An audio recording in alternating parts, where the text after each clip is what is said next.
Hey, it is another brand new week, and welcome to another brand new episode of our weekly devotion with yours truly. Woo-hoo.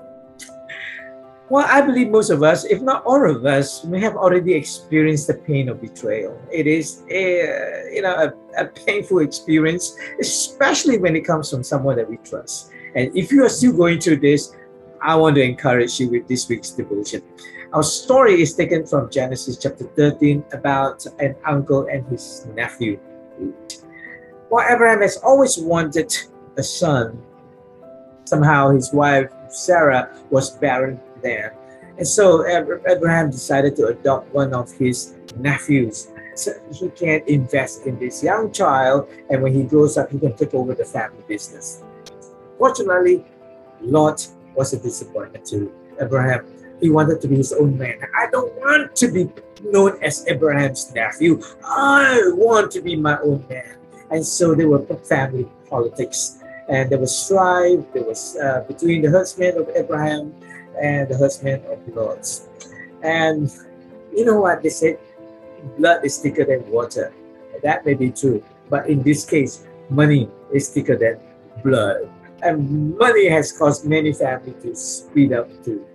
And then they were separated, and Abraham was seemingly disappointed, and he was even distressed about this. And then God gave him 5 instructions how to get out of this disappointment of being betrayed. Number 1, learn to be still. You see, and the Lord said to Abraham in Genesis 13 verse 14, after Lot had separated. Now, the Lord spoke after Lot had separated from him. You know, in the midst of all this conflict, this politics, our mind is so busy about plotting against one another that we are no longer listening to God. You know what?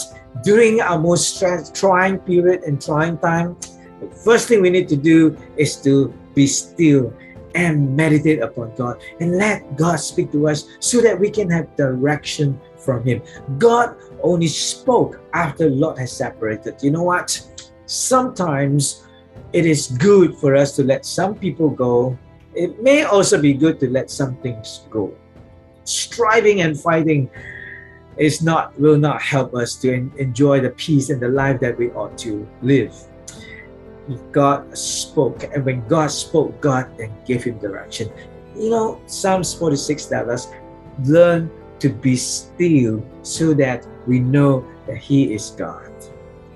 Step number 2, God told him to look up. After God got his attention, God told him, lift your eyes now. After Lot is separated from him, there's some quietness and stillness. God spoke, and the first thing that God spoke to him was to lift his eyes now. Look up. Where does my help comes from? Not from hell, not from below, because when we are disappointed, we always look down. Hey, it's time to chin up and look up. Where does my help comes from? From the maker of heaven and earth.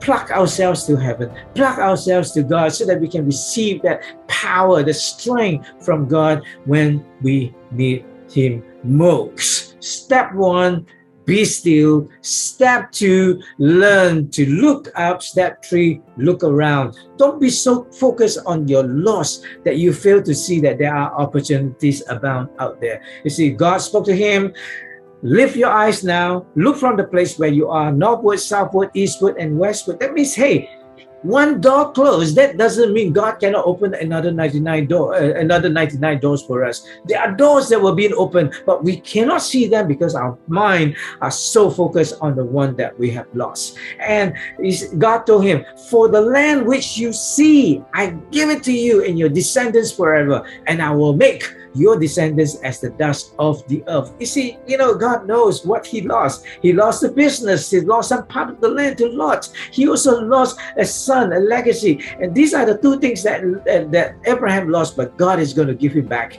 In fact, after Lot had left, Abraham was more richly blessed by God. He says, as far as your eyes can see, those I'm going to give it to you, and I will make your descendants as the dust of the earth. But you know what? We cannot focus on what God is opening to us when we are so focused on ourselves and the pain. Number 4, rise up. Arise, God told him. walk in the land through its length and its width, for I give it to you. You see, if Abraham continues to be busy in his mind, he cannot be still. He will not receive this instruction to look up, to look around, and told him to stand up and walk to the blessing that God is going to give him. Now God told him, stand up, rise up, and then move on. He said, God told him, arise, walk in the land through its length and its width, for I give it to you. You know, the doors that God is opening for us, we need to rise up and say, yes, I'm ready, and walk towards it. He went to this city called Mamre. By the way, the name of this city, Mamre, is known. The meaning of this city, Mamre, is strength and fatness. And actually, out of this place, Abraham received more blessings than he ever had before.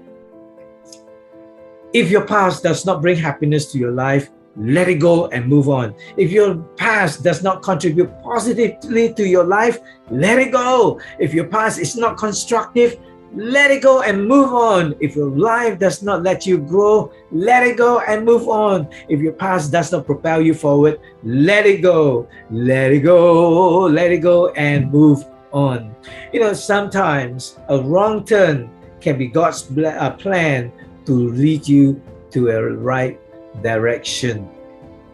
All right, 5 steps to overcome your disappointment and overcome the pain of betrayal. Number 1, listen up. Be still. Listen to the voice of God for instruction. Then look up. Look up to God. Don't look down. Don't look defeated. Number 3, look around. Look around for opportunities, because God is going to open more doors for you. Don't resign to the fact that you have lost everything. Number 4, rise up. Tell God, I am ready. I am ready. And then move on from your place of pain so that you can walk towards your destiny, which is abound with rich blessings. Amen. Woo-hoo.